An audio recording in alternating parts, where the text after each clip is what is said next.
Magandang araw sa inyo mga ka-stay at home at welcome sa isa na namang investment edition ng SAD NICO. Ang topic natin ngayon ay kung paano ba pumili ng company sa stock market. So susubukan natin malaman kung anong pwedeng criteria para mas maintindihan mo at hindi ka bulag pag tumingin ng company. Susubukan kong i-explain ito in detail na sa tingin ko mas maintindihan ng nakararami. So make sure to watch till the end of the video. Pero bago ang lahat, ako po si Nico. This is SAD NICO where we discuss about investment, art, food, and adulting. Kung trip po ang mga topic na ito, please click the subscribe button and notification bell para updated ka sa mga bagong videos tulad ito.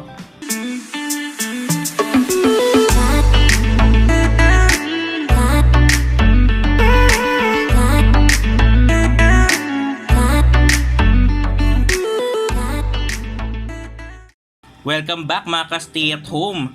Pakita ko sa inyo ngayon kung paano ako pumili ng stock sa ating stock market using these two analysis.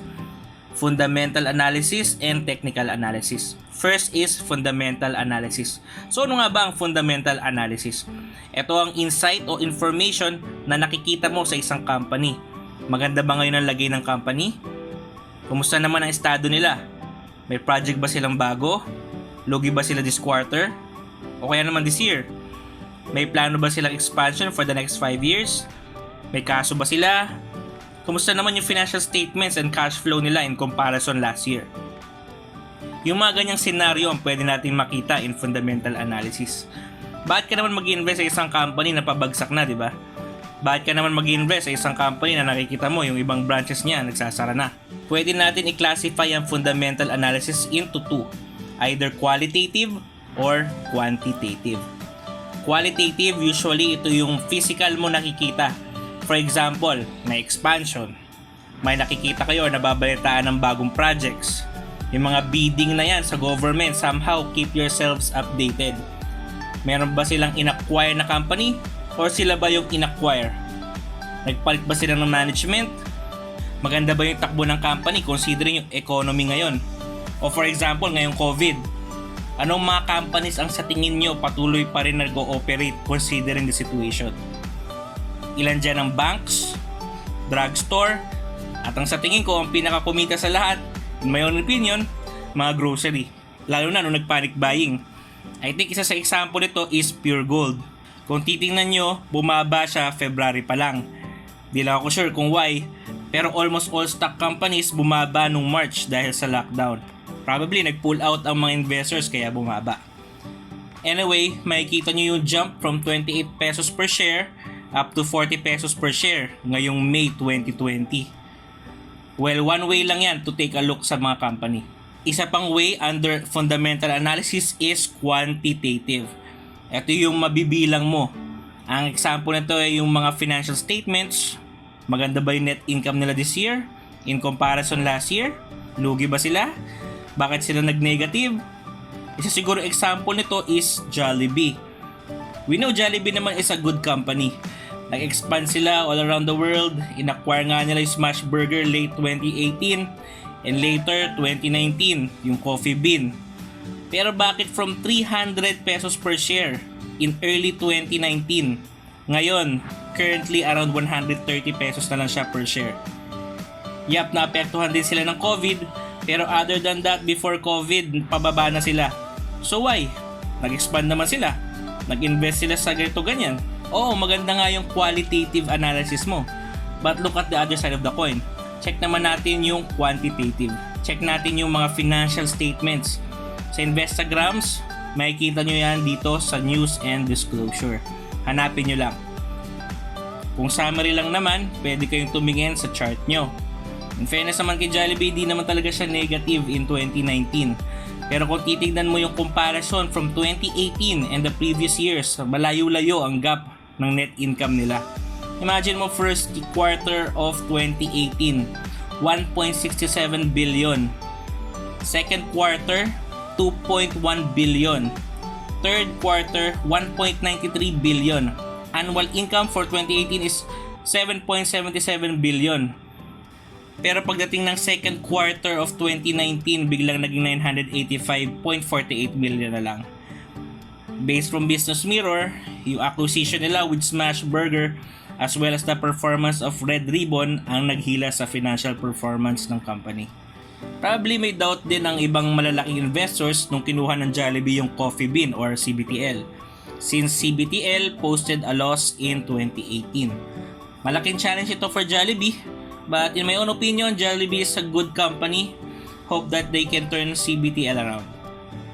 So bukod sa financial statements, pwede nyo rin tingnan ng assets as well as liabilities ng isang company.